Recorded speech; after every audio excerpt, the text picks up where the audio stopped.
दोस्तों, मेरा नाम है अजीत। स्वागत है आपका यूथफुल मंत्रा में।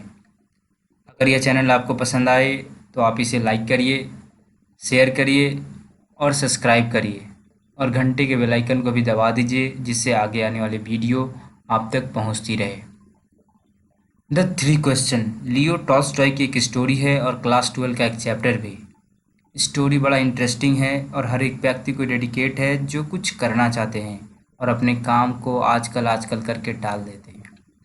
रसिया में राजा को जार कहते हैं, यह आपको पता ही होगा। उनके दिमाग में एक आइडिया आया कि अगर वह 3 सवाल का जवाब जान जाए तो वह जीवन में कभी विफल नहीं होगा। इसलिए उन्होंने अपने राज्य दरबार में घोषणा करा दिया कि जो भी व्यक्ति मेरे 3 सवाल का जवाब देगा उसे वह रिवॉर्ड देंगे। उनका 3 सवाल था: what is the right time to begin everything, who is the most necessary people, whom to avoid and whom to consult, and what is the most important thing to do। सही time, सही person, सही thing. जो भी व्यक्ति इसका जवाब देगा उसे वो रिवॉर्ड देंगे। राजा के दरबार में बड़े बड़े विद्वान पंडित, बड़े बड़े काउंसिलर लोग आए। हर एक व्यक्ति ने डिफरेंट आंसर दिया। किसी ने पहले क्वेश्चन का आंसर में कहा कि महाराज, आपको डे, मंथ एंड ईयर का टाइम टेबल बना के उसी का अनुसार रहना चाहिए। दूसरे क्वेश्चन का आंसर में कहा कि सर, आपका काउंसिलर, आपका पंडित, आपका पुजारी ही सबसे महत्वपूर्ण है। और तीसरे के आंसर में कहा कि सर, साइंस से बढ़ के कुछ नहीं है, science is the most important thing. राजा किसी के आंसर से सेटिस्फाई नहीं हुए, उन्होंने किसी को रिवॉर्ड नहीं दिया। अंत में उनकी आंसर जानने की जिज्ञासा बनी रही। फिर उन्होंने हर्मिट से मिलना चाहा। Hermit widely renowned for his wisdom है, जो अपनी ख्याति के द्वारा ही जाने जाते हैं। वह किसी से नहीं मिलते बट कॉमन लोग से मिलते हैं। जब राजा हर्मिट के पास पहुँचे तो हर्मिट ने कहा कि हे महात्मा, मैं आपके ज्ञानी गुण के कारण ही यहाँ पर आया हूँ। अगर आप मुझे मेरे 3 सवाल का आंसर दे देंगे तो मैं आपका बहुत आभारी रहूँगा। मेरा सवाल है कि कोई भी काम शुरू करने का सही समय क्या होता है, मेरे लिए सबसे महत्वपूर्ण व्यक्ति कौन है और मेरे लिए सबसे इम्पोर्टेंट काम क्या है। ये 3 सवाल का अगर जवाब दे दे तो मैं चला जाऊँगा। राजा ने हर्मिट से स्पेड ले लिया। हर्मिट बड़ा कमज़ोर थे, वह एक स्पेड करते तो थक जाते। राजा ने कहा, मुझे दे दीजिए, मैं कोरता हूँ। फिर समय बीत गया, बहुत देर हो गई, हर्मिट ने आंसर नहीं दिया।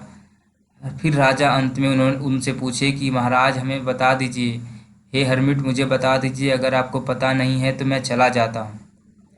हर्मिट ने कुछ सोचते हुए कहा कि देखो, कोई दौड़ता हुआ आ रहा है।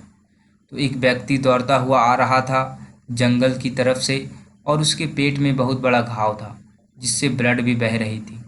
तब हर्मिट और राजा ने उनकी मदद की। हर राजा ने अपनी हैंडकरचीफ और हर्मिट ने अपना टॉवेल दिया और उसके घाव को बैंडेज किया। घाव बहुत गहरी थी, इसलिए हर राजा ने बार बार बैंडेज किया और अंत में उन्होंने घाव को रोक दिया। अब रात बीतने वाली थी तो उन्होंने अपनी कुटिया में ही उनको शरण दे दिया और राजा ने उन्हें वहीं पे सुला दिए। रात बीतने ही वाली थी, राजा भी बहुत थक गए थे और हर्मिट भी। तो राजा तो हर्मिट के घर के सामने ही सो गए, चौखट पर ही। तब जब सुबह हुई तो वह व्यक्ति कहने लगा कि महाराज, मुझे माफ़ कर दीजिए, मैं तो आपको मारने के लिए ही जंगल में छिपा था। उस दिन अगर आप उधर से लौटते तो मैं आप पे अटैक कर देता, क्योंकि आपने मेरे भाई को मार दिया था और उसकी प्रॉपर्टी को सीज कर दिया था। राजा ने कहा कि ठीक है, मैं तुम्हारा भाई को तो लौटा नहीं सकता, किंतु तुम्हारा उसका प्रॉपर्टी को मैं तुम्हें दे दूंगा और अपने राज्य दरबार में नौकरी भी। तब राजा हर्मिट के पास आता है कि हे हर्मिट, आप मुझे आंसर बता दीजिए, नहीं तो मैं जा रहा हूँ। तो हर्मिट ने कहा कि तुम तो आंसर पा चुके हो। तो राजा ने कहा, कैसा आंसर? तो राजा ने कहा, हर्मिट ने कहा, देखो, अगर पिछले दिन तुम्हें मुझ पर दया नहीं आती, तुम मेरे लिए गड्ढे नहीं खोदते, अगर तुम चले जाते तो शायद वह तुम पर अटैक कर देता और तुम्हें जान को जख्मी हो जाते। इसलिए उस समय सबसे इम्पोर्टेंट व्यक्ति मैं था और सबसे इम्पोर्टेंट समय हुआ था जब तुम काम कर रहे थे और सबसे इम्पोर्टेंट वर्क मेरे लिए गड्ढा खोदना था।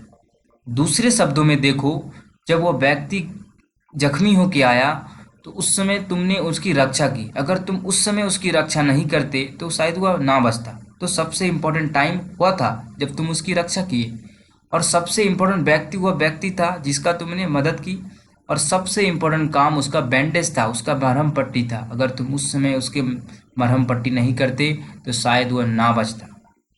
तब अंत में हर राजा ने कहा कि अब मुझे आपके आंसर से संतुष्टि मिल गई है, आपका बहुत बहुत शुक्रिया। मैं अपने राज्य का राजा हूँ, आप चाहिए तो आपको रिवॉर्ड भी दूंगा। Thank you for watching my video.